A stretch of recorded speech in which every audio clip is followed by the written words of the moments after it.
want to use Framer for free? Framer offers a free plan that lets you design, build, and publish responsive websites without paying for a subscription.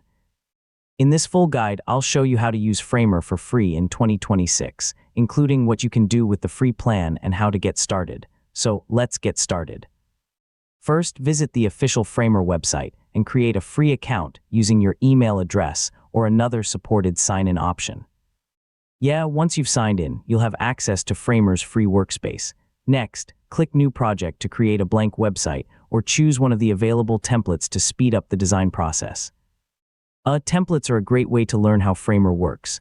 Now customize your website by adding text, images, buttons, sections, and layouts. You can drag and drop elements, adjust spacing, edit colors, and create responsive designs without writing code. Click the preview button to see how your website looks before publishing.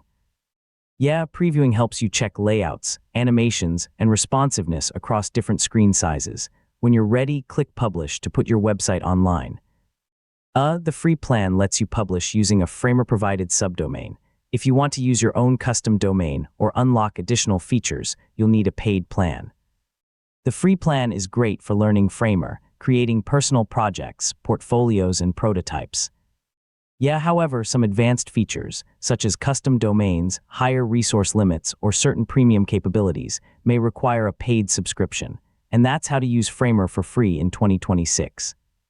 The free plan gives you an excellent way to learn the platform, build responsive websites, and publish your work without spending any money.